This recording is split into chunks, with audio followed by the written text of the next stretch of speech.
দেবের ছবি, হ্যাঁ আসছে। তবে এবার আবার মিঠুন চক্রবর্তীর হাত ধরে। কী ছবি ফ্রেন্ডস?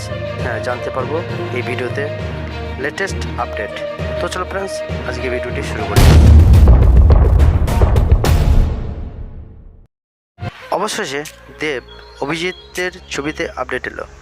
জানা গেল এবারও প্রজাপতি ছবি পরীক্ষিত জুটি মিঠুন এবং দেব থাকবেন, এবং এই ছবিতে চমক দিতে চলেছে বাংলাদেশের নায়িকা তাসনিয়া ফারিন। কবে আসছে এই ছবিটি অবশ্যই জানতে পারবে এই ভিডিও, তাহলে সঙ্গে থাকো। অবশেষে দেব অভিজিতের ছবিতে আপডেট এলো। জানা গেল এবারও প্রজাপতি ছবি পরীক্ষিত জুটি মিঠুন এবং দেব থাকবেন। সঙ্গে থাকছেন নতুন চমক বাংলাদেশের নায়িকা তাসনিয়া ফারিন। দেবের অভিনয় এবং প্রযোজনার সঙ্গে অভিজিৎ সেনের পরিচালনা এবং অতনু রায় চৌধুরীর প্রযোজনা মানেই শীতের ছুটি জমজমাট। ইতিমধ্যে তাদের এই ত্রয়ী জুটি হ্যাটট্রিক করে ফেলেছে। ইতিমধ্যে মুক্তি পেয়ে গিয়েছে তিনটি ছবি।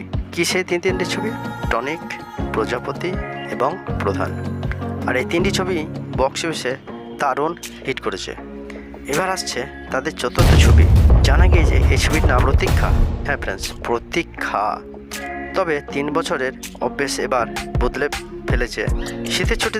শীতের ছুটিতে মুক্তি পাবে না এই ছবিটি, বরং তখন আসবে দেবের কাঁদান। আর ছবির নামেই মতো এবার এই ছবির জন্য প্রতীক্ষা করতে হবে দর্শকদের।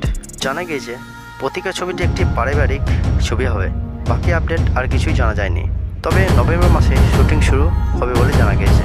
এই ছবির অধিকাংশ শুটিং হবে লন্ডনে, আর বাকিটা কলকাতায়। শুভদীপ দাস এবং ছবির চিত্রনাট্য লিখছেন বর্তমানে।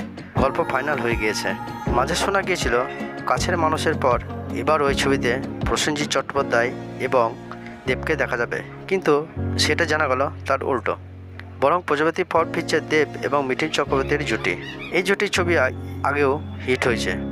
তবে এবার চমক দিয়ে দেবের বিপরীতে থাকবেন বাংলাদেশের জনপ্রিয় নায়িকা তাসনিয়া ফারিন। এখন কবে ছবি মুক্তি পায় সেটাই দেখার পালা। দেব সত্যই টেক্কার ছবি শুটিং শেষ করলেন। সৃজিত মুখোপাধ্যায় পরিচালিত এই ছবিটি চলতি বছর মুক্তি পাবে। তো ফ্রেন্ডস, আমরা দেখতে চলেছি দেব এবং মিঠুনের হাত ধরে প্রতীক্ষা ছবি। তবে আমরা প্রতীক্ষায় থাকবো আবার একটি নতুন পারিবারিক ছবি নিয়ে। তো ফ্রেন্ডস, আজকের আপডেট এইটুকুনি। অবশ্যই ভালো লাগলে একটি লাইক অন্তত করে দিও।